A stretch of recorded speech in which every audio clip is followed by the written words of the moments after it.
Keep yourself in the loop of everything football on the Golden State Media Concepts Football Podcast. The latest news on and off the field, be it college football, Big Ten, SEC, Big 12, Pac-12, ACC to the NFL. We've got you covered. Listen to the Golden State Media Concepts Football Podcast.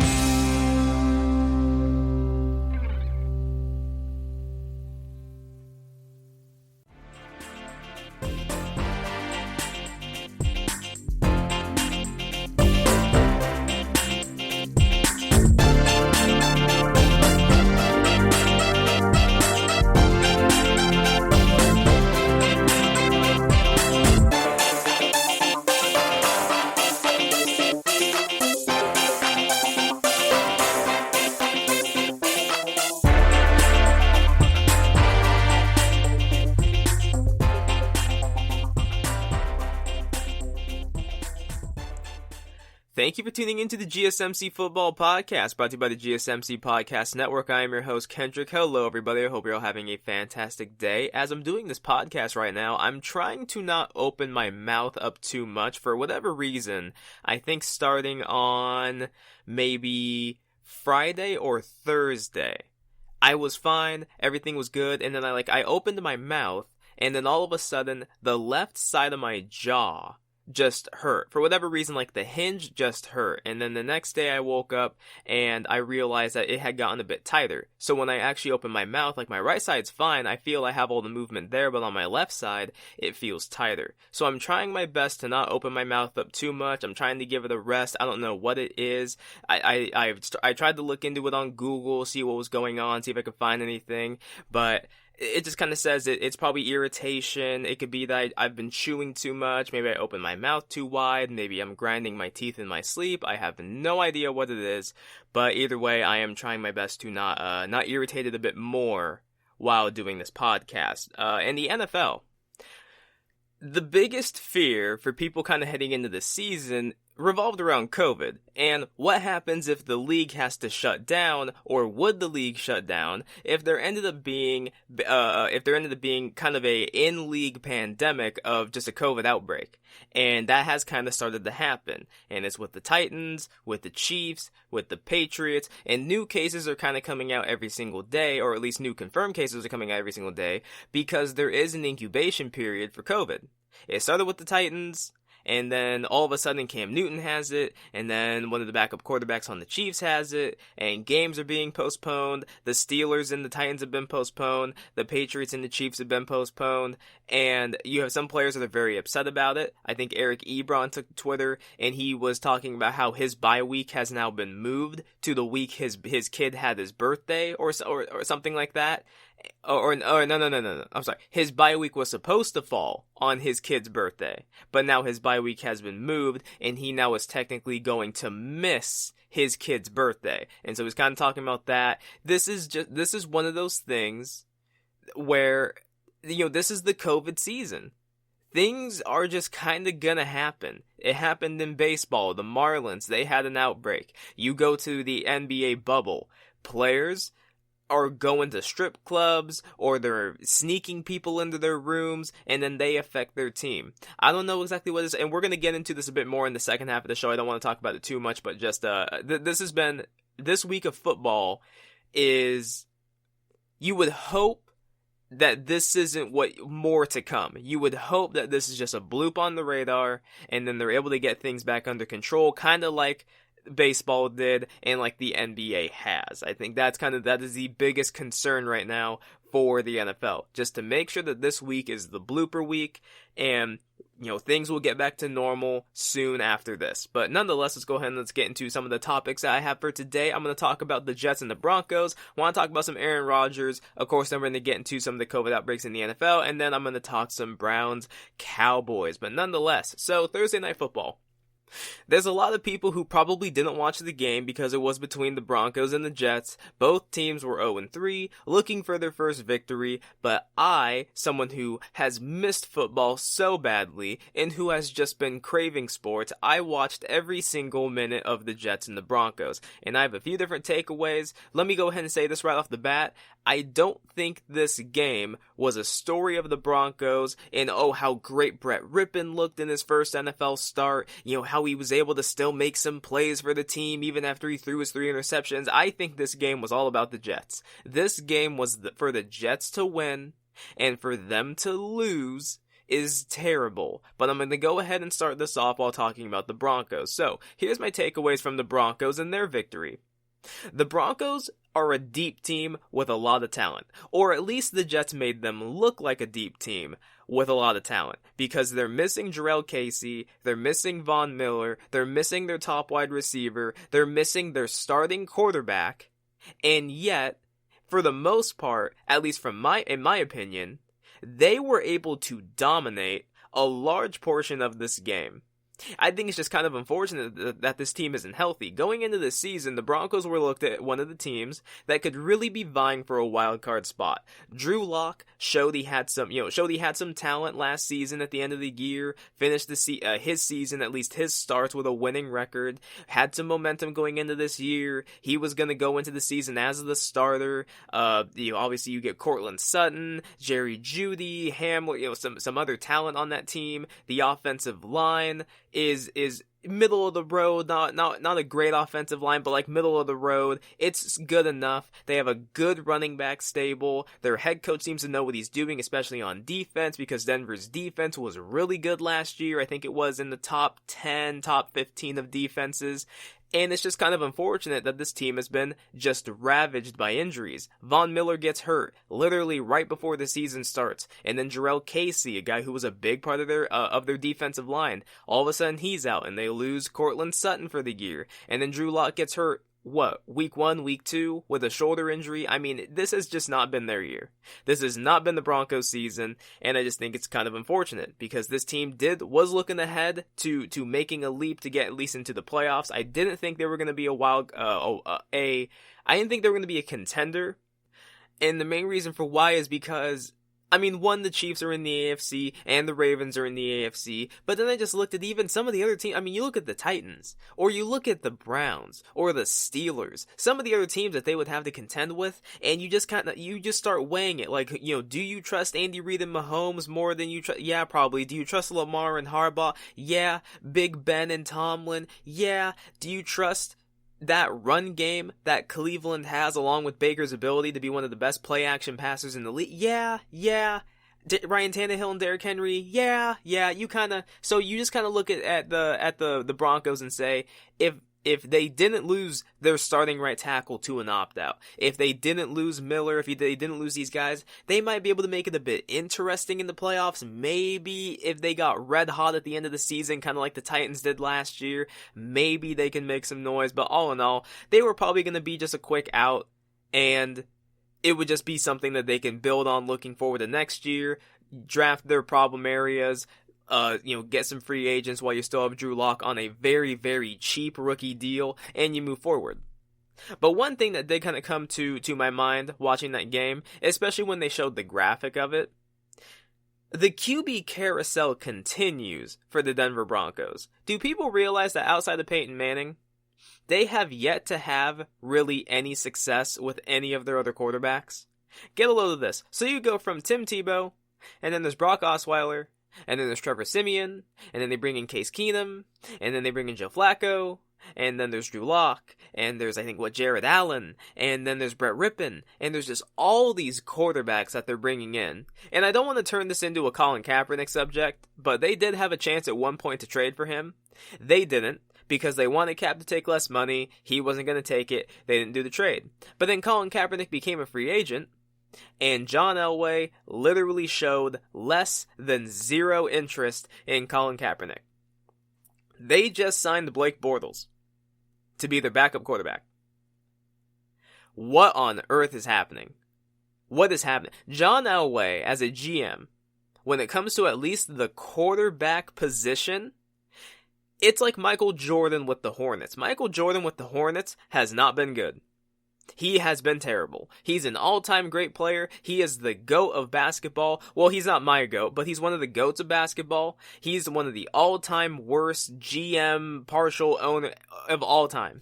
He can't draft talent. He has no idea what he's looking for. John Elway, when it comes to quarterbacks, he has no clue what he's looking for. Paxton Lynch. Like, what? What? God, it was just terrible. But when it comes to Brett Rippon and it comes to the Broncos, I mean, good win. Rippon, he did throw 3 interceptions. They were all terrible picks. All of them looked ugly as hell. But they came away with the win. And now let's get into the Jets, because I think this game was more about the Jets than it was the Broncos. As the Jets, how did you lose this game? Sam Darnold has an incredible touchdown run to open up the game. Your defense gets 3 picks. You're forcing the Broncos out on 4th down. You're making them turn it over on downs. How did you lose this game? This is an indictment on Sam Darnold. This is an indictment on the Jets coaching staff, and this is an indictment on Adam Gase. They need to fire Adam Gase, and while you're at it, I believe they need to fire Greg Williams. 6 personal fouls on your defense, and a lot of them were unnecessary roughness, were roughing the quarterback hits. That is the staple of Greg Williams. That has been his history. This is the guy where the tapes came out, he was exposed for Bounty Gate, and he was quoted in saying, we need to kill Frank Gore's head. You go for the head, it kills the body. I mean, it's disgusting. This is Greg Williams, though. His defense every single season is either like among the leaders or is the leader in terms of personal foul, unnecessary roughness hits. I mean, they're ridiculous. This is Greg Williams, and during that game, to kind of just go through it, there's a few different things I have a problem with. I have a problem with how they handled Mekhi Becton. He is a great young player. You need to protect him from himself. I don't care if he says, no, I'm good to go, I can play. He has been excellent. He is exactly what you hope you get when you draft a tackle. He's a hit, even at his size, and the Jets want him to lose weight. He came into the league overweight, and he's still excellent. And you play him how is he not healthy enough to start the game, but he's healthy enough to come in the event of an injury? That doesn't make any sense. A receiver is somebody that you can play on a pitch count, because not every single play are they going to be out there getting hit. Not every single play do they need to experience some contact. Sometimes you just put them out there as a decoy, and they just have somebody cover him. As an offensive lineman, every single play, they're hitting somebody because they're blocking one of the pass rushers. And it's his shoulder that's hurt, so you're going to pitch count him when it's his shoulder that's hurt, and every single play, he's going to get hit. That does not make any sense to me. You're putting your future in jeopardy for a meaningless game. It is a meaningless game. The Jets are now 0-4. As you go on through the game, I mean, just some of the questionable play calling, why they wouldn't let Sam Darnold really have the ball in the red zone, I have no idea. 7 plays, they ran 6 of them to Frank Gore. They actually called a wheelbarrow route to Frank Gore at age 50. Sam Darnold, he's not letting the trigger pull, and then he gets slammed into the ground, has an AC joint sprain. I honestly thought his season might be over. I thought he might have broken his collarbone. But then I think that just kind of goes to show how the Jets have affected Sam Darnold. You look at his receiving core. What was it? Jeff Smith, or whoever the leading receiver that game was? He had 1 catch going into that game. He became like the target. Chris Herndon has disappeared from the offense. They threw multiple jump balls up to Chris Hogan as if he was Calvin Johnson. I have no clue what that was about. Their offensive line was shuffling players all over the place because they dealt with injury after injury. Joe Flacco came in for a bit. It is just a mess. The Jets are just an absolute mess. And throughout the broadcast, all of a sudden they're talking about the possibility of this team having the number 1 overall pick, and guys are talking about, what do you do with Sam Darnold? Well, do you keep him around? And they're talking about how people in the organization, they like Sam Darnold. And you talk to quarterbacks around the league, they like Sam Darnold, and they think he's excellent. And there are certain plays throughout the game where you watch him and you see the talent. You see why the Jets took him as high as they did. You see what they hope he can become. But with this variation of the Jets, I don't think it's going to happen. At this point, all they're doing is hurting Sam Darnold. I don't really know how much he's learning. It seems like it's gotten to the point, and I mean, to the point, what was it? In the season before, remember he had that quote about how he was seeing ghosts? And then, Stadium started playing the Ghostbusters theme song when they played the Jets, and people kind of made memes out of it. Once again, Sam Darnold seemed like he was seeing ghosts, because he basically sacked himself during the game. One thing that can happen to a young quarterback, especially when they don't trust their offensive line, is they start to anticipate pressure and they start to feel pressure even if it isn't there. Sam Darnold doesn't even trust his own offensive line anymore. I don't think he really trusts his receivers. I don't think no one can stay healthy. And then when it comes to he and Adam Gase, for whatever reason, he's defending Adam Gase. He said he loves Adam and that they have a great relationship. I don't believe it. By all accounts, from every report I've ever seen about Adam Gase, he doesn't get along with his players. He's kind of lost the locker room. He's not verbal. He's not a motivator. I don't know why the Jets want to keep him around. And while I think they should fire him, I then also think they need to fire Greg Williams. I don't think Greg Williams has a place in the NFL. I really don't. Just simply because of his coaching style. He coaches players to hit players high in the head. He coaches his players to hit after the whistle and to drill people. And while it makes for some big hits and it makes for some entertaining kind of hits where you're like, oh man, that guy got smoked, it also just leads to injury. And then it just leads to fines. And then it just leads to fights. And I just don't think there's a place for it in the NFL. I just don't.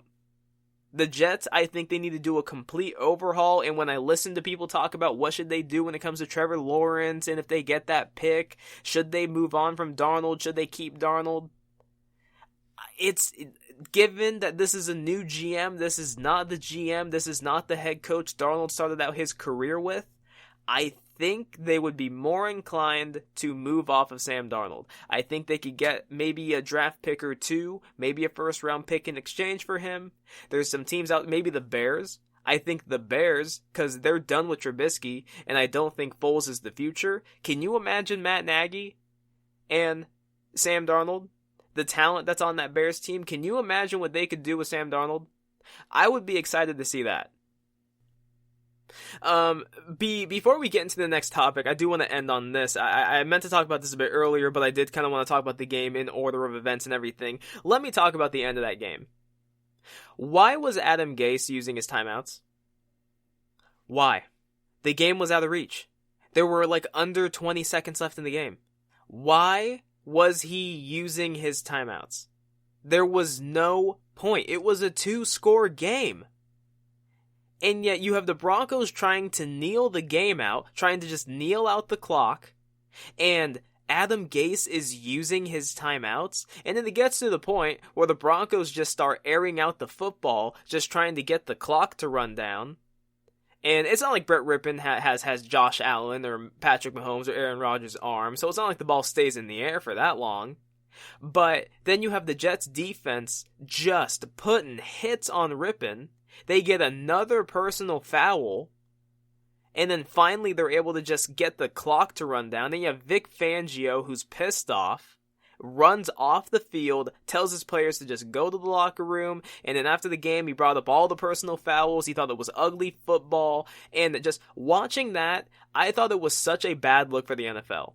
To see a team and to see a head coach so petty, I don't even know what the right word would be. It's just poor sportsmanship. I mean, Adam Gase was making that game last longer for no reason. It should have been one kneel, game would be over, let the clock run out. You know what? It was a hard-fought game by the Jets. They should have won it. They didn't win it. You were, what was it? I mean, weren't they +3 in the turnover margin? And they still lost? It was just bad. It was really, really bad. I thought Sam Darnold made some good plays, but he didn't make enough of them. There were very, very questionable play calls. The defense really screwed the team over because they got foul after foul after foul that just gave the Broncos free yardage and just gave them free first downs. It was just a very, very ugly game. At the end of it, all I have to say, fire Adam Gase, fire Greg Williams. You do not need either of those guys in this organization. Neither of them are good for the organization. Move in a new direction. And if you're going to keep Sam Darnold, great. Because I think the kid has talent. And I think he needs some of these errors to be coached out of him by a good head coach. But then again, also, if you want to move on from him, move on from him. I am sure the Bears would love to trade for him. I'm sure Matt Nagy would love to have Sam Darnold, because Sam Darnold is way better than Trubisky. I will say that right now. I believe in Sam Darnold over Trubisky, and I believe in him even over Nick Foles. I'm sure the Bears would like to trade for him. I'm sure maybe the Patriots, even though I don't think they'd trade him there, but I'm sure maybe the Patriots would like to trade for him. Hey, you know what? Maybe even Denver. Denver still doesn't seem to know what they're doing at quarterback. Maybe they would like Sam Darnold. Who freaking knows? But it was just ugly. It was an ugly game, just specifically at the end of it. I think the Jets have so many problems, and they need to be fixed as soon as possible. Anyways, coming up next, again, some more quarterback talk. We're going to talk about Arron Rodgers and some quotes he made during Pat McAfee's podcast. They were very, very interesting. That coming up next. Are you looking for help for your fantasy football team? Check out the GSMC Fantasy Football Podcast. Get today's best advice on who to start, who to sit, even who you should draft. From sleeper picks to red-hot lineups, they got it all covered for you. That's gsmcpodcast.com/fantasy-football-podcast. We'll cover traditional leagues, dynasty, PPR, even IDP leagues. When you need fantasy help, there's just one show to hit up. Don't forget to like them on Facebook and follow them on Twitter. Visit gsmcpodcast.com for more info.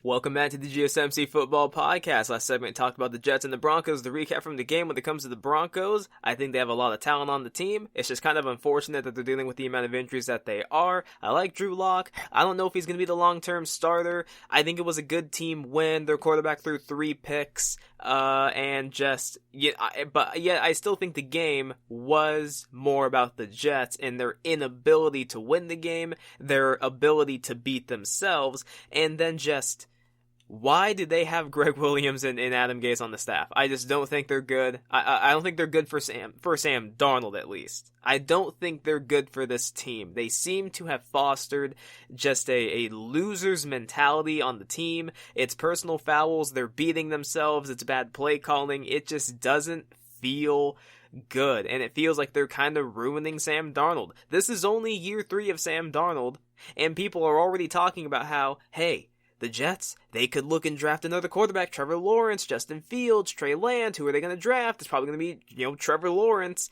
And it's just an ugly situation. I feel bad for Darnold. I really do.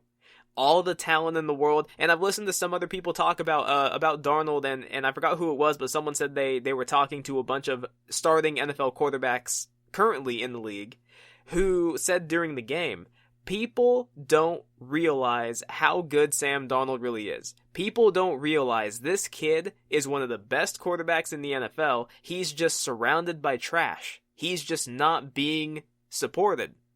Mekhi Becton is one thing, I think they mishandled that. It's just a whole thing. It's a whole thing. If you need a reminder, just go back and listen to the last segment. But anyways, let's go ahead and get into this. So Arron Rodgers is one of the best quarterbacks in the NFL. As of recent, though, he's been under a lot of scrutiny. And the reason being is because his play over the last few years hasn't really been Arron Rodgers-esque. He hasn't been performing at the top of his game. When people think about prime Arron Rodgers and they think about Arron Rodgers at the top of his game, they think about like 2013, 2014, 2015, somewhat 2016. That's when people think about Arron Rodgers at his best. But then after those years, he was getting injured, he couldn't finish the season, he was leading the league in throwaways. It just wasn't good football. And it got to the point where, of course, the Packers went ahead and they drafted the quarterback. They drafted Jordan Love, who can't even beat out their backup to be the backup. He's the third stringer on the team, which is never good when you spend a first-round pick on a quarterback. They should, at bare minimum, be the backup. But he's the third stringer, whatever. Nonetheless, Arron Rodgers has started off this season very, very hot. He started off the season, he's the highest rated quarterback in football, he has been superb. And if it wasn't for Russell Wilson, I think Arron Rodgers, if it wasn't for like Russell Wilson and Josh Allen and just what they're doing and the narratives that are built around them, I think Arron Rodgers right now would be the front runner for the MVP. He's looked great, the Packers have looked great, they look very, very different than they did last year, because if you remember the Packers last year, they seemed to be really based around their run game and playing really good defense. Their defense so far to start the season hasn't really been anything special. I assume they're going to round themselves into shape as the season goes on, but so far they haven't really been anything special, but Arron Rodgers himself has been special. And Arron Rodgers went on Pat McAfee's podcast, and they asked him if he ever changes the play and pretends his helmet isn't working. And he said, and I quote, "I've done that a ton of times." Now, of course, this quote was met with a lot of speculation, and a lot of people then kind of drawing comparisons, or at least, not drawing comparisons, but going back to when he was with Mike McCarthy. Remember when Mike McCarthy was the head coach, and why it is that he ultimately ended up out of Green Bay. It was because it seemed like it had gotten to the point where he and Arron Rodgers, their relationship just wasn't good anymore. Arron Rodgers was tired of McCarthy. He wasn't really listening to him. It was reported that Mike McCarthy would sometimes call a play, and Arron Rodgers would just roll his eyes in the huddle, and then he'd call his own play anyways. And a lot of people had a problem with that. For me personally, I don't really have a problem with that. Here's my whole standpoint on when it comes to quarterbacks audibling out of plays, into plays, whatever it is you want, however you want to refer to it as.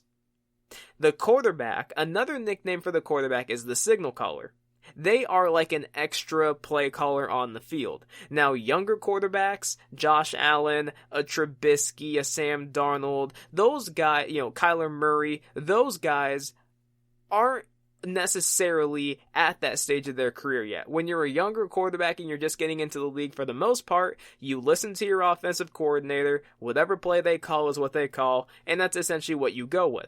But as you get more mature in the game, as you learn more, as you learn about defenses, the more you learn the playbook, it eventually gets to the point where coaches will entrust you to audible in and out of plays if you see something a bit differently. And you see it sometimes when quarterbacks are going up to the line, right? They're at the line, they're looking at the defense, then you hear them yell, "Alert, alert."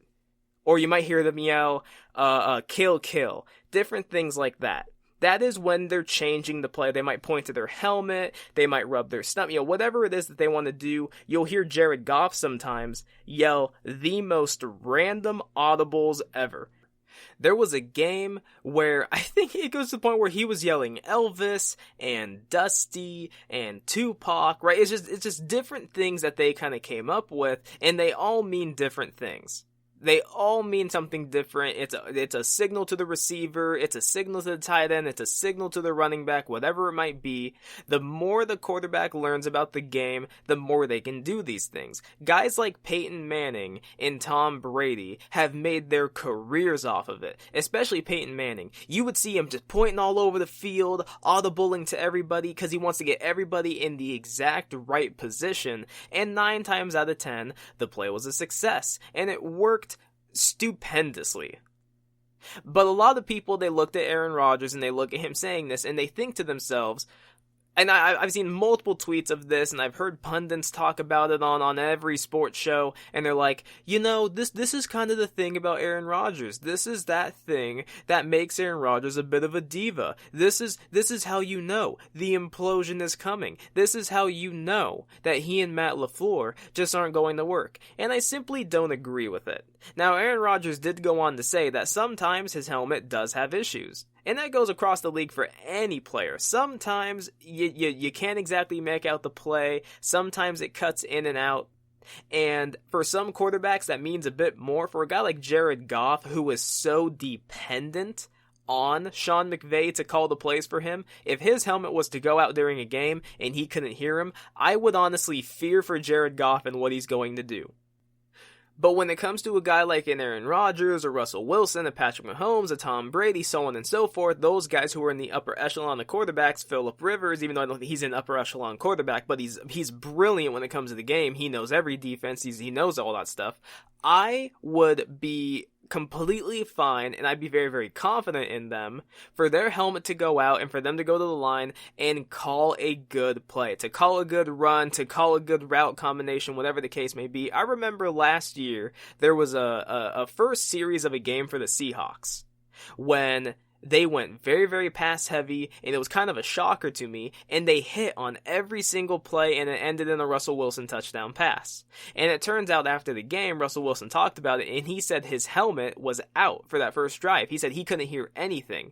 And so he called every single play on the drive. And it resulted in a touchdown play. And it resulted in one of the cleanest drives I had ever seen for the Seahawks. It looked like a drive from the Seahawks this season, where it was pass dominant. I think there was like one run play on the whole drive. It was beautiful.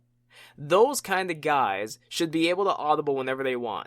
And there are situations in which quarterbacks have been smart enough to audible, and for whatever reason they don't, and it has cost their team. I think back to the Falcons versus the Patriots Super Bowl. The play calling in that second half from Kyle Shanahan was just terrible. We all know it. He wouldn't run the football. He still went pass dominant, even though their run game was doing great with Devontae Freeman and Tevin Coleman. For whatever reason, they just kept passing it. And I remember listening to sports show after sports show, and I remember specifically with Stephen A., and he brought this up. He said, Matt Ryan, he's been in the league over 10 years. He's over 30 years old, spent his whole career with the Falcons. He should have the cachet to audible out of a play and change it to something else if he knows there's a better play to run.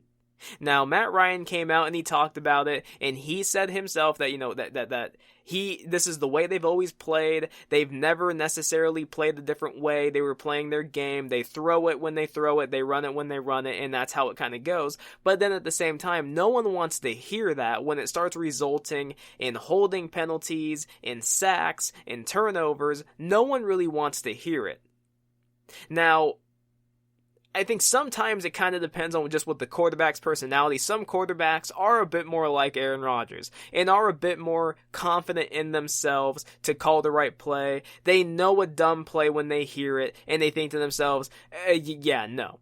No. We're not running that. No. We're going to run a good play. And then some other guys, they just hear the play, and they're like, all right, that's what we're going to run. And if it works, it works. If it doesn't, it doesn't. And if they're anything like Russell Wilson or Andrew Luck, they take the full blame for it, and they say, I should have executed better. We didn't execute. I didn't execute. Whatever the case may be. I do not believe that because Arron Rodgers came out and said this now spells the end of the relationship between Matt LaFleur and Arron Rodgers. I don't believe that for a second. If anything, Matt LaFleur should be thankful that Arron Rodgers, corrects a play of his that he thinks is dumb and changes it into a play that works. Because at the end of the day, you know who ends up getting credit for that? It's not just Arron Rodgers, it's Matt LaFleur. It results in his record. If they win the game, it's another win under his belt, and people are going to talk about, look at all the points they put up. Look at how great Arron Rodgers and Matt LaFleur work together. Okay, there are other relationships where we can just tell if it's the quarterback who's doing it or if it's the offensive coordinator who's doing it. With the Jets, we can all see anything they do is because of Sam Darnold. With the Rams, we can see most of the stuff they do is because of Sean McVay. With the Bears, most of the stuff they do is because of Matt Nagy. But when it comes to the Packers, there's a good give and take here.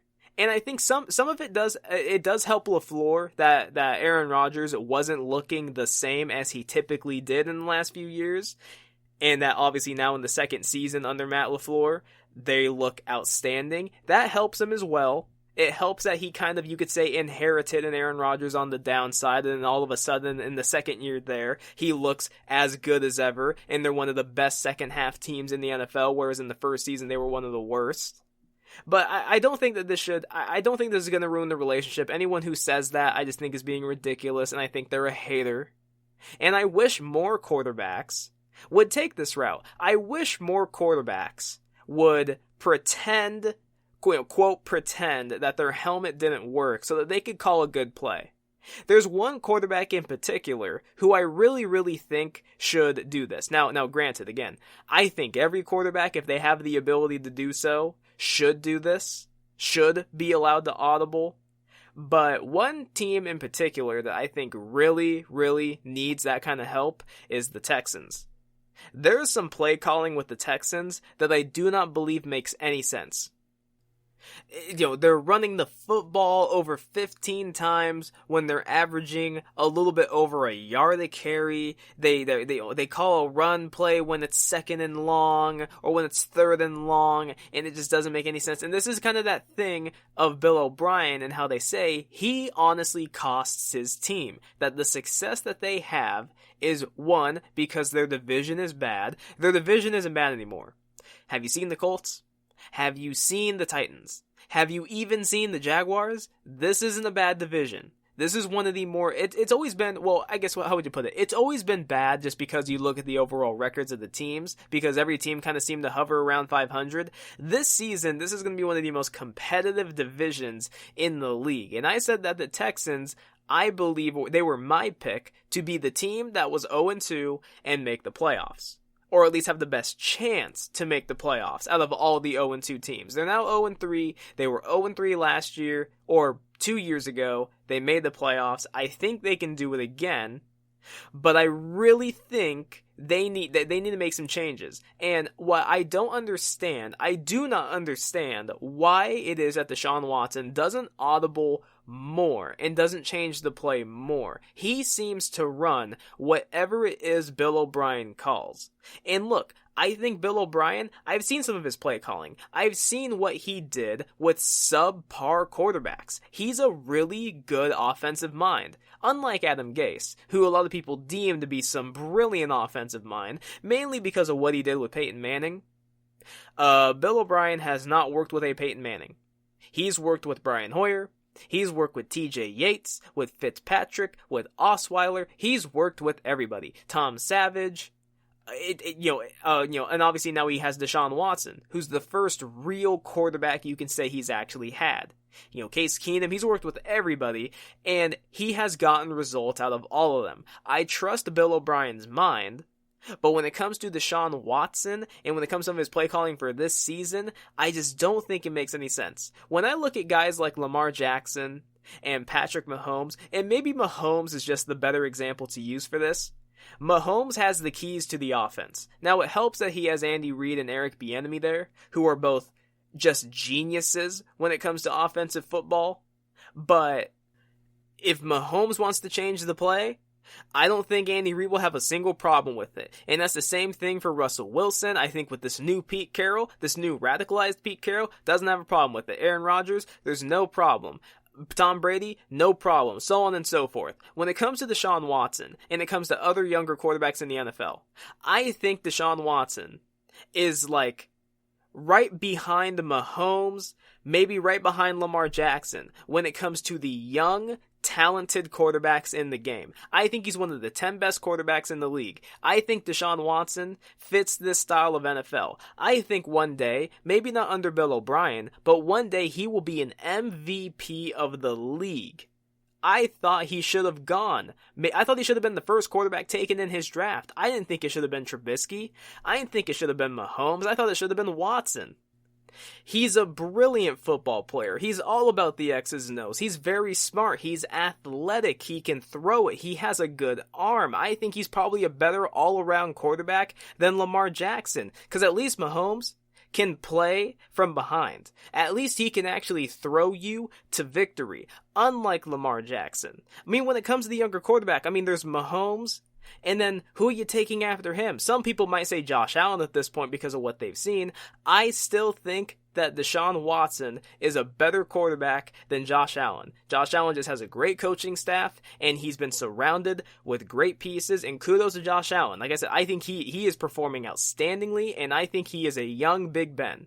But Deshaun Watson, bad offensive line, they got rid of his favorite receiver, they got a running back who was washed in with the Cardinals. I mean, what are they doing? And I don't know what it is. Either if it's Bill O'Brien doesn't trust him, or maybe he's just more about what I call is what I call. Maybe Deshaun Watson has too much respect for it. Maybe he doesn't trust himself. I have no clue what it is, but I feel like he should have way more control of this offense than it seems like he has. Because too often in games, it seems like when they have the lead, and this should be Deshaun Watson's time to convert some third downs, to get some first downs, to throw, it seems like they decide to run it, or they call a deep passing play when it's a short yardage play. They call a short yardage play when it's third and forever.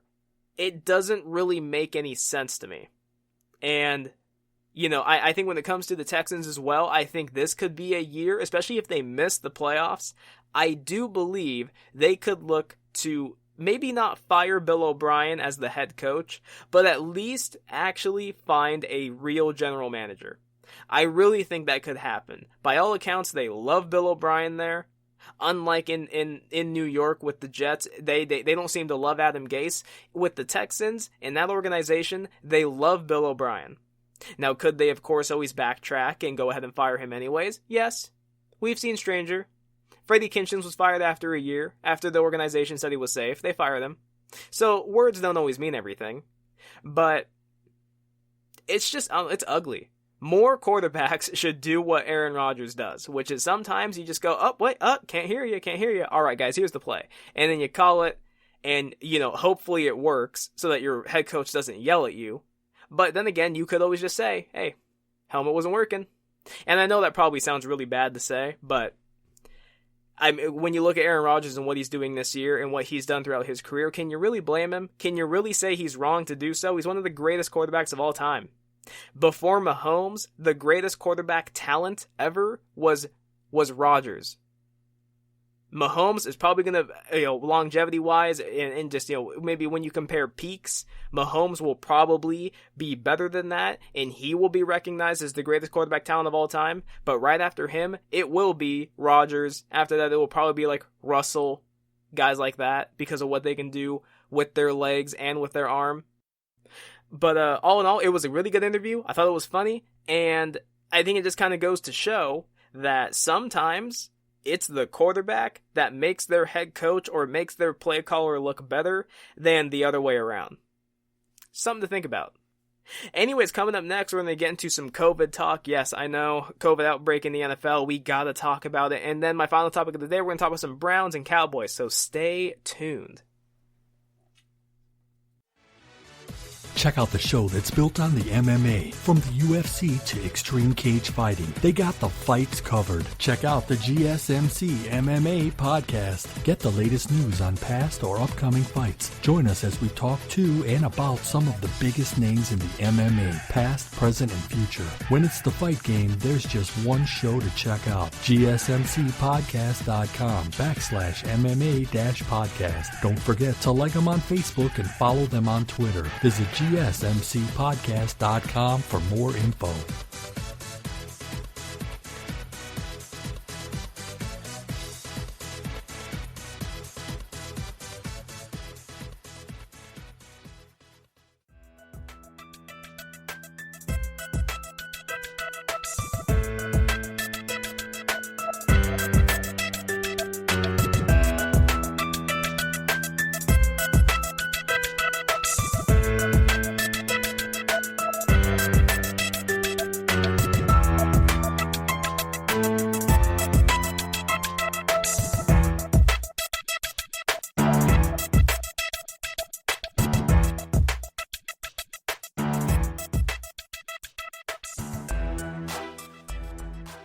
Welcome back to the GSMC Football Podcast. Last segment I talked about Arron Rodgers pretending that his helmet doesn't work at times so that he can call plays. Look, at the end of the day, I am all for quarterbacks audibling. Sometimes they audible in the good plays, sometimes they audible in the bad plays, sometimes the play is just kinda, wasn't really good, wasn't really bad, it was just a play. At the end of the day, if a quarterback understands the defense, understands what they see, if the coaching staff trusts them, so on and so forth, I am all for quarterbacks audibling into better plays. It only helps the team. It only makes the head coach look better. It only makes the offensive play caller looks better. And in the situation of Matt LaFleur and Arron Rodgers, look, if Arron Rodgers can get you into a better play, you look at Arron Rodgers' resume, what he has been throughout his career, the fact that he is known as, maybe now after Patrick Mahomes, the greatest talent at quarterback ever. He's only going to make him look better. I don't think it's going to make their relationship sour. I don't think this is the end of the relationship or that Arron Rodgers is going to be gone next year. I don't think so. I think it's fine. I think people are just overblowing it and they're haters, and that's just kind of that. So let's go ahead and get into this. So, COVID. I really, really hope that people are taking COVID more seriously. Especially with the events over the last few days. I really, really hope people are taking COVID more seriously. So we have, of course, Donald gets infected with COVID, and then the multiple members of his staff get infected with COVID. And then you go to the NFL. The Titans, I think the last report I saw, there were like 18 people in the organization, whether it be staff or on the team, players on the team, infected with COVID. Cam Newton came down, was infected with COVID. The Saints, they had a scare. The player tested positive, and then they tested negative. And the next time they tested them, so the Saints were okay. He was okay to play. This is kind of the scary part about COVID. Now, I understand, again, to get into it, look, when it comes to athletes, they are among the people who are least likely to die. They're young, they're fit, they are more likely to get, not face the full brunt of COVID, to get it on the lighter side. They might suffer some cold symptoms, maybe a little bit of shortness of breath, but all in all, they would be fine. But the fear is still, who is it that they could possibly infect? What if they infect family? What if they infect other players? And so that is why the Patriots, their game has gone ahead and been moved to Monday. The Titans game has been rescheduled, and this is kind of the fear that people had going into the season. Remember the Marlins? The Marlins early in the MLB season, they had a COVID scare as well. Multiple players on their team tested positive, and then people kind of let them have it. Reports came out that players didn't take it as seriously as they should have. They didn't really follow the protocols, and some games got canceled, and so people were concerned, and they were saying, see, this is why we can't have sports. This is why we can't do it this year. This is why we need to cancel. I don't agree with that. I've done the math. I've talked about it now on a few different occasions. In like my very first podcast, I did the math. When you take an entire NFL schedule, all the teams meeting, the amount of people per team, and I was just doing estimates, over 100,000 people are going to meet. to rely on everybody not making a mistake throughout the entire season, to follow the protocols the entire season, to not have a single slip-up, is kinda unrealistic. There's gonna be a slip-up somewhere. I don't know what happened with the Titans. I don't know what happened with Cam Newton. I don't know how they got it. Maybe they touched the surface at one point and they just forgot to wash their hands. Maybe someone's, they coughed on them, they just didn't realize. Maybe someone was talking to them, they just didn't realize. Whatever the case may be, they came down with it. I hope they're all okay. I wish them all a speedy recovery. But this is just going to happen. And I've seen some reports come out that the NFL is strongly weighing the idea of putting teams in hotels, that they would be willing to put teams in hotels, and apparently this idea was actually broached before the season began, but the NFLPA said no, that they were not down for it, so the idea got shut down. I would imagine that the only reason why the idea really got shut down is simply because of kind of like the NBA bubble situation, right? They probably said there was going to be no leaving the hotels. They probably said there would be no family contact, or there'd only be limited family contact. There would only be certain people that would actually be allowed to even enter the bubble. They probably said no girlfriends, probably immediate family like your mom, your dad, your kids, your wife, things like that. And I'm sure the players probably thought about it and they were like, No, that's just not going to happen. I've seen some reports say that they might go to a bubble when it came to the playoffs. I know that's what the MLB plans to do. And I've always said, all these leagues should look at what the NBA has done because the methods work. Are there going to be some slip-ups? Yes. Are there going to be some players that might occasionally do one of the most selfish things that you could possibly do and sneak someone in, possibly risk other people getting COVID from some outsider? Yes. There might be. And then those people, they will face the consequences. I guess I kind of say that to say this. Even with these COVID outbreaks, even with these scares right now with the Titans and with the Patriots, and I'm sure there will be more that come out as the season goes on, it's not time to hit the panic button. I do not believe it's time to panic, say shut down the league, shut down the season, it's over, this is the fear. I don't believe it. And I don't believe it simply because of this. There are how many people that play in the NFL? What is it? It's 1,800 people that play in the NFL. And how many people through 4 weeks have tested positive for COVID, have legitimately tested positive for COVID? Under 30? Other guys who have been placed on the COVID exempt list and everything, it's not even confirmed that they have it. It's just the fear they might have come into contact with someone who has it, so, and all that stuff. But under 30 people have been infected with COVID in a league that has over 1,600 players in it, and people are gonna freak out over the 30. Now, look, again, I'm not dumb. I understand. It's also who they could come into contact with. Yes, I get that. And that's why they quarantine. That's why they move them away from the team. That's why they're inactive. They have to quarantine. They need to test positive. I think it's not positive. They need to test negative twice, I believe. Maybe once or twice to get off the list. It's fine. In the long run, it will be fine. And I'm not worried about these guys, facing the brunt of it. The statistics show they're in the side of it that's going to be okay. I'm not concerned about it. But these were even things I said going into the season. And this was kind of the concern as well when you look at college sports. It was, with all the people on the campus, with all the people on these teams, you're asking, whether it be kids in college or young players in the NFL or adults, you're asking some of these guys, and I'm sure some of them are probably anti-mask. There's no way every single player in the NFL is for mask. There are some guys there who probably think it's very, very political, and they're probably very, very against it. Kirk Cousins, he himself has said he doesn't like wearing the mask. He doesn't think he needs it. If he gets COVID, he gets COVID. It's kind of a dumb statement to make, but he said he wears it so that other people feel safe. He wears it because he's told to, and because he doesn't want to infect other people. He's not necessarily concerned about himself, but he is concerned about other people. That's very, very respectable. Sometimes, in this season especially, it's not just about you. If you're not concerned about you catching COVID, well, you know what? You go ahead and you risk it on your own time. Go ahead and do that. But this season, it's about other people. It's about the majority rather than the few. And so going into the season, it was wear your mask, wash your hands, social distance. There's a reason. Can you imagine if they still allowed jersey swapping? And the Titans players after that game, can you imagine who they could have infected if they were swapping jerseys? Like, I thought that the jersey swap rule was kind of stupid because these guys are tackling each other throughout the game and everything. But as far as I've seen, no players on the Vikings have tested positive. And they were the last people that the Titans faced. As far as I've seen, the Titans are clean. Can you imagine what could have happened if those players were bringing jerseys home just fresh from the game? It could have been even worse. This season, it's about protecting your brothers. It's about protecting yourself. It's about protecting your family, protecting their family. It's not about just you. So far in college, things have been fine.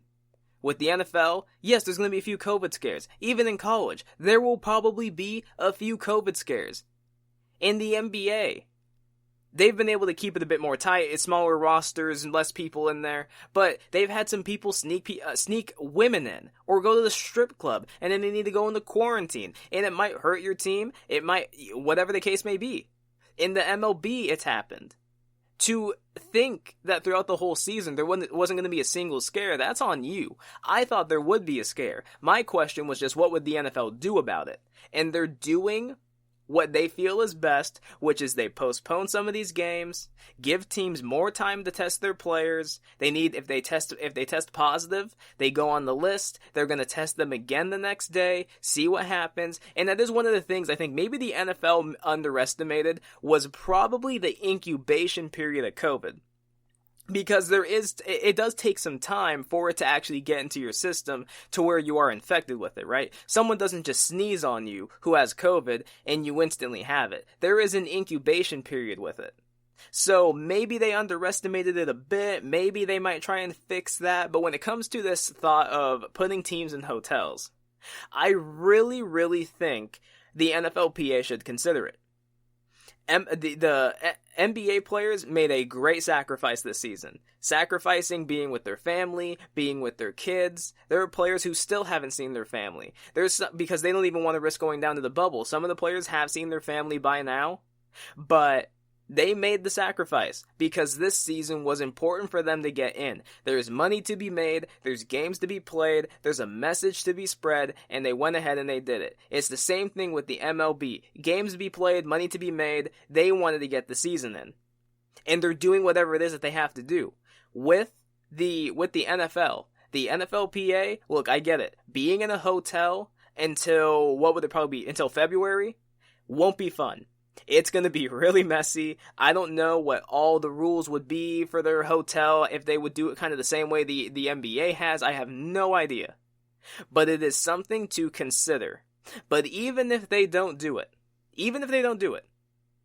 in the long run, I still think the league will be okay. Would it be better if they did do a whole bubble? Yes, of course. Of course it'd be better. But is it the end-all be-all? I don't believe so. This is one of those situations where people need to not let the fear get them and look at the bigger picture. Close to 2,000 players in the NFL, under 30, have tested positive. I might have that number even a bit off, but even, let's just say I'm a bit off, and let's say it was actually 40 players tested positive, or 50. That's still out of close to 2,000 players in the NFL. It's fine.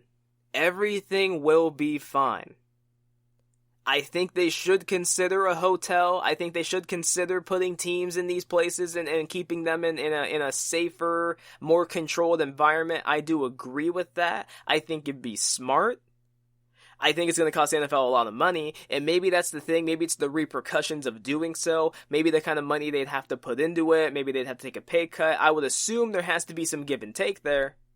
But at the end of the day, I think the NFL will be fine. The COVID scare, it did kind of come out of nowhere. All of a sudden, the Titans just had an outbreak throughout the entire organization, and then all of a sudden Cam Newton comes down with it, and it's scary. And obviously, Trump gets infected with it, multiple members of his staff get infected with it. If there's any takeaways from this, it's this. Number one, the NFL so far has done a great job. Gotta say it. The NFL, they've done a great job because they've had, the season's going on now 4 weeks, not many cases. Realistically, in the grand scheme of things, not many cases. And the other thing is, I really hope people are taking this seriously. These athletes can get it, the president can get it, his staff can get it. I really, really hope people are taking this seriously. Did you see that video of Trump? In his little speech he gave after he got infected with COVID? He doesn't look good. He looks really, really pale. And in the video, they edited out so many of his coughs. I forgot exactly what the video effect is. I have edited videos. I took some film classes while I was in college and everything. I just forgot what the editing the editing technique is. But they edited out a lot of his coughs. They did transitions to kind of smoothly transition out of it so you never really heard it. It was... COVID is serious. It's a serious thing. And even though maybe the death rate isn't super high and yada yada yada, it is about who you can infect. It's not just about you. I don't know if Cam Newton got lackadaisical with it. I don't know what happened with the Titans. But at the end of the day, I hope they're all okay. The season will continue. Things will be fine. Some players, if they end up missing games because they were stupid, they'll miss the game. And they will only have themselves to blame. And then for some of the players who just end up getting it from maybe a teammate, or they just somehow randomly got it, it's just kind of an unfortunate thing. It sucks. You're going to miss a game. This is the COVID season. Things happen. Anyways, coming up next, final topic of the day, we are going to recap the Browns-Cowboys game. I think it was the game of the week. It was awesome. Cannot wait to talk about it. I have a lot of things I want to discuss with it. Saw a lot of things I like, a lot of things I didn't like on both sides of the table. And we'll just get into that. Thank you for tuning in, by the way. Did I tell you that? I'll make sure I tell you that. Thank you for tuning in. Final topic coming next. Check out the show built around the women of MMA. From the UFC to the extreme cage fighting, we got the fights covered. Listen. It's the Golden State Media Concepts Women's MMA Podcast. The latest news of upcoming fights, discussions of previous matches. Join us as we talk to and about the biggest names in women's mixed martial arts, past, present, and future. When it's the women's fight game, you know where to listen to. The Golden State Media Concepts Women's MMA Podcast.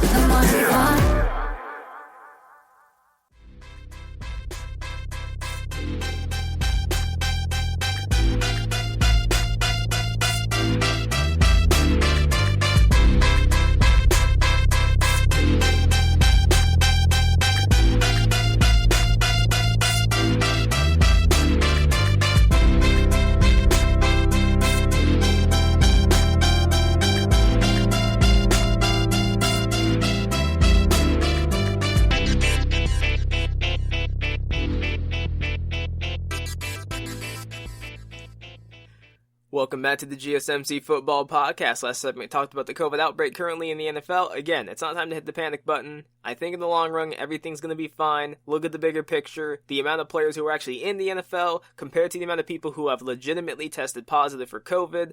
I think more people throughout the season will test positive, but people will also clear up of it. Games will continue. Some games will be pushed back. I wouldn't be surprised to see maybe 5 or 6 more games throughout the season get moved to another date.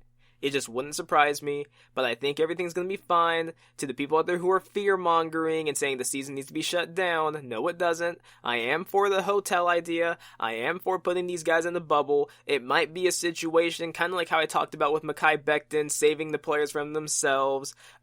He says he's healthy to play, but he's a rookie, he's young, he's the future. Save him from himself when it comes to the players in the league. Maybe the NFL needs to say, we're doing it. We're doing it. If you don't like it, don't play. But we need to take more precautions. Maybe that's just what they have to do. I have no idea, though. I'm not an expert, just my opinion. But I think everything will be fine in the long run.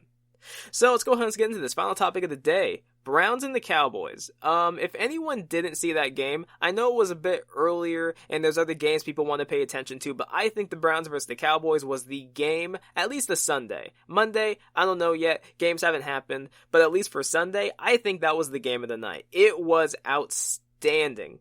First off, let me talk about the Browns. It was Odell Beckham's coming out party as a Cleveland Brown. He had all of his best games, all of his highlight-worthy plays have really happened when he was with the Giants. He's had a few good catches here and there with the Browns against Cincinnati. Obviously, he had the one against was it Washington? Washington, the Bengals? I think it was against the Bengals. Had a great catch there, but most of his splash plays have come when he's with the Giants. In this game, 14 total touches, 208 yards, and 3 touchdowns. Had the game-breaking rushing touchdown on a jet sweep that was so close to being like a 20-yard loss. If Aldon Smith had just gotten the tackle, he played it perfectly. But Odell Beckham, this is why sometimes when you have special players, you need to just get the ball in their hands however you can. Odell Beckham should be a heavy part of every single offensive game plan they have. Because whether you hand the ball off to him or you throw it to him, he is outstanding. Maybe it was a bit more of a product of the Dallas defense just being awful, because you look at them throughout the game. They gave up 300 yards rushing. They are bad. They are very, very bad. This is not a good defense. Their pass rush outside of Aldon Smith hasn't been good. Their secondary hasn't been good. Their linebacking core, Jalen Smith is one of the most overpaid players right now, and the Browns took advantage of it. 300 yards rushing. Baker was turnover free, had about 200 yards passing, 2 touchdowns, no picks. Jarvis Landry threw himself a touchdown pass to Odell Beckham. And then you look at this team and some of the other things they did during this game. They got to the quarterback through the first 3 quarters. Their defense was great. It wasn't until the 4th quarter, when their offense couldn't really get anything going and the Browns defense was out there for so long, that they gave up 24 points in the 4th quarter. But it's the most points they've scored since 2007. They're 3-1. I think they said this is the best record they've had since the 1990s. Which is insane. This Browns team is good. What Stefanski's doing so far is great. And they know who they are. That's the thing I said that I think is a problem with Dallas. I don't think Dallas knows what they are. Or at least they're trying to be something that I don't think they are. The Browns are a true running the football team. You know what the Browns are? The Browns are what the Cowboys should be. Now, I think at the moment, I do believe Dak Prescott is a better quarterback than Baker Mayfield. But what it comes down to at the end of the day is wins and losses. And even though Dak Prescott's putting up all these outstanding numbers, 3 straight games with 450 yards, and he's throwing touchdown after touchdown. Right now, he's on pace for like 6,000 yards. He's on pace to break every single NFL record in history. They're not winning games. And before I transition fully into the Cowboys, let me say this about the Browns. I think the AFC North is really going to come down to the wire, and I honestly think there's a great chance 3 teams come out of it for the playoffs. I think there's a great chance that the Steelers, the Browns, and the Ravens all make the playoffs. I really do. This division is going to be good.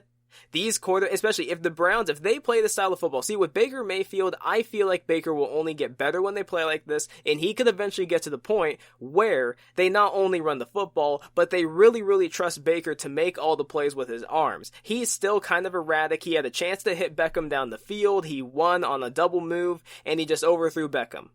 Right? Sometimes those things are still going to happen. Right now, he is still young. He is still working with it. Maybe his eyes got a bit too wide there. He saw it open and he just overshot it. I think eventually he could get to the point where Baker Mayfield it's kind of like the Russell Wilson thing, right? And he's nowhere near Russell Wilson. Not trying to say that. I love Russell Wilson. I think he's the MVP.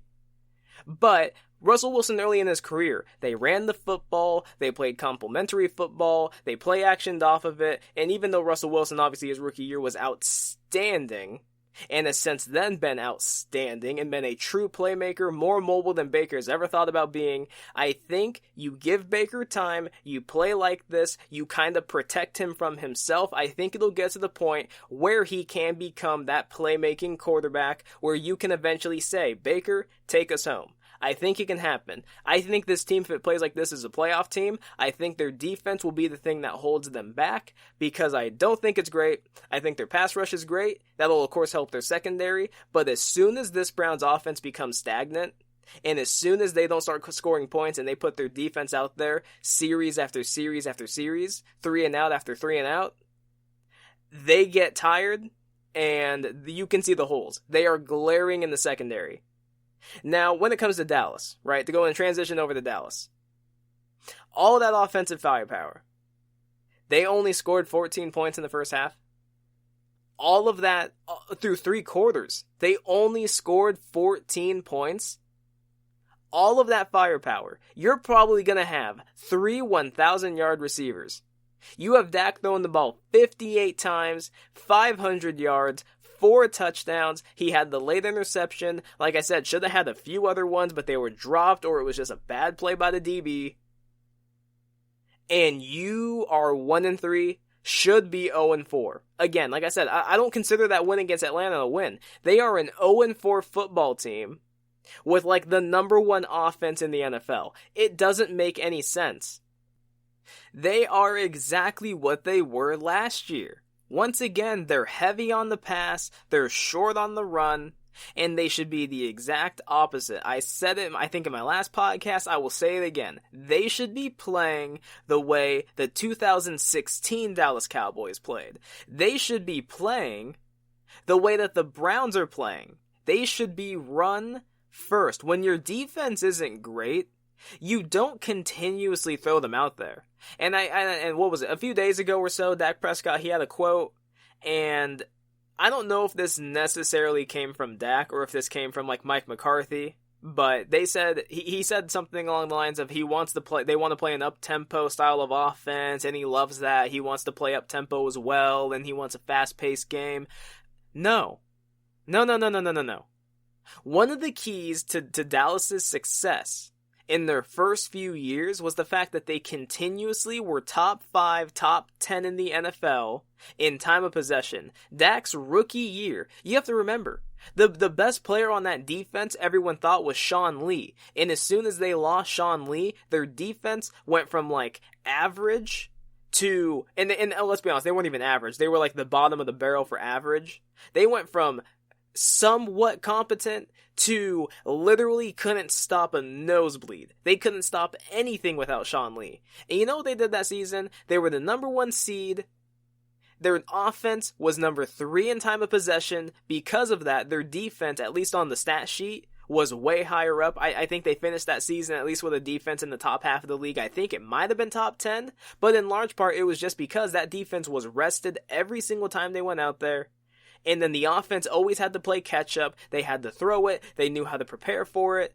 And they were able to dominate the league that season. Now what they have done over the last few years is they have gone so pass heavy. They have completely abandoned Zeke. They wasted money on Ezekiel Elliott at this point. I get it. You get other things from him. He's great at pass protection. He's becoming a better pass catcher. You can legitimately line him up wide and throw the ball to him or make him run out of the backfield. And he's a legitimate pass catcher now. That's great. But 14 carries for a running back like Ezekiel Elliott, and especially when he's averaging 4.5 yards a carry, I do not understand why they continue to throw the football the way they do. I'm not a believer in any of those stats when they show like, oh, well, when you give the ball 25 times to Todd Gurley, his team is this many wins to this many losses. And usually it's like what? Usually they show it's like, oh, they're 15-1. They're 20-2. I don't really believe in those kinds of stats. But in the terms of the Cowboys, I put a little bit of credence in it because I've seen them when they're pass heavy. They are average to below average when they're pass heavy. When they run the football, when they keep their defense off the field, when they control the clock, when they wear the other team out, they win most of their games. In fact, they win a lot more of their games. They're pretty dominant when they lean on the run game. You have Ezekiel Elliott and Tony Pollard. I think Tony Pollard's pretty good. I think Ezekiel Elliott is one of the 10 best running backs in the NFL. But they don't use him like it. And now this team is 1-3.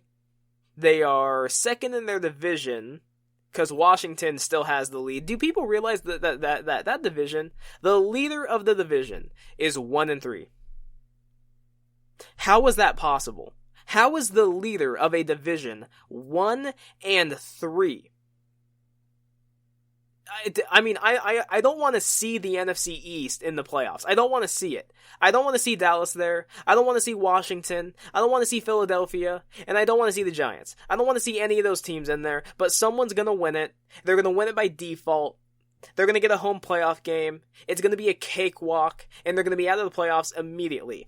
I still think it'll be Dallas that wins the division. Simply because of this.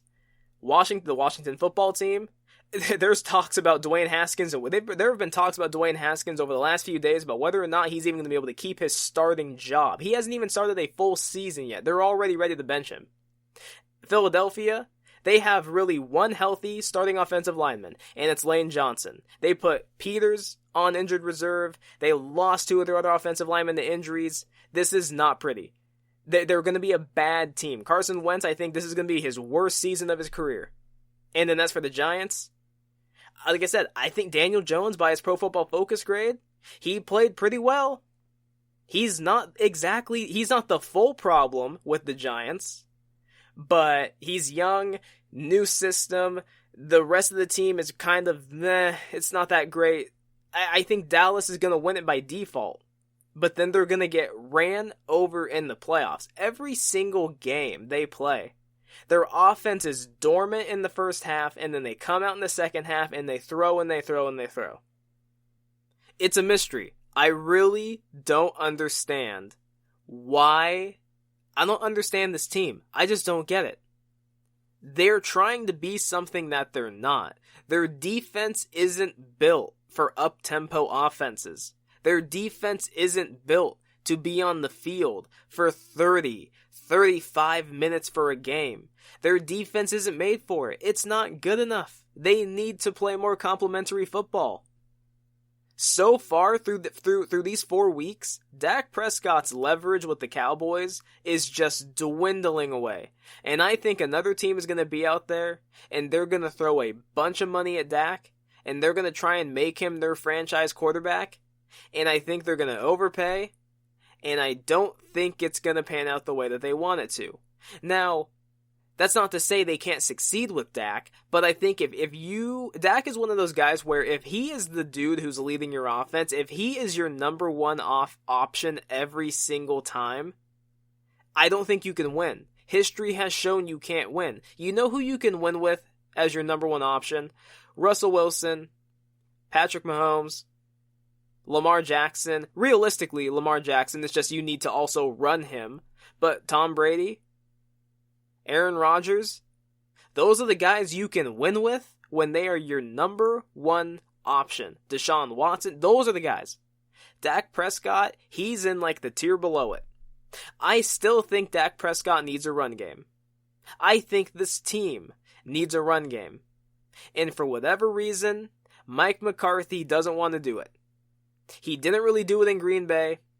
He's not doing it now with Dallas. I'm sure he has looked at the analytics. The Cowboys, they pass a lot on early downs. They are, maybe you could say, they are statistically one of the most efficient offenses in the NFL. But they are putting their defense in harm's way every single week. They are they're getting blown out in the first half. And last year, they led the league in fourth quarter scoring and second half scoring. They're doing it again this year, I believe, or at least they're in the top 5 for it. And it's not getting them anything. This is a 1-3 football team that should be 0-4, should be probably at the bottom of their division, but they're probably going to win it by default. Simply because their division is horrid. They're going to win it. And Dallas fans will be happy about it. They'll be happy they make the playoffs. And I'm sure Dak Prescott and his agent are going to say, hey, we got to the playoffs. We got to the playoffs at 6-9-1. You know, where's our money? And it's just not going to work out. I don't think Dak is going to finish his career with the Cowboys. I just don't think so. I think he's going to have to go somewhere else. The defense ain't great. They've paid a lot of superstars who aren't playing like superstars. They've got injuries all over the place. The offensive line is falling apart. Lyle Collins is now out for the season. And you've got all that firepower at wide receiver for nothing. You've paid Ezekiel Elliott for nothing. This is a bad football team that's going to win their division simply because it is the worst in the NFL, and they have a serious decision to make on Dak Prescott this coming offseason. All right. Monday Night Football doubleheader. I cannot wait. We're gonna have the Chiefs and the Patriots. That should be a good game. I think the Patriots, or not the Patriots, I think the Chiefs are gonna blow them out. But I think it should be entertaining. I think it'll be interesting to see what Brian Hoyer can do, because Cam Newton isn't playing. If Cam Newton was playing, I might actually say the Patriots could win the game. I don't think they're going to win it with Brian Hoyer. I think the Chiefs will win that. And then if it's the Falcons and the Packers, that'll probably be a really good offensive showing. But ultimately, I am going to take the Packers to win that game because I simply do not trust the Falcons. And, yeah. All right, though. Good show. A lot to talk about. I love football. I love what's happening right now. The games are so much fun. These playoffs are going to be crazy.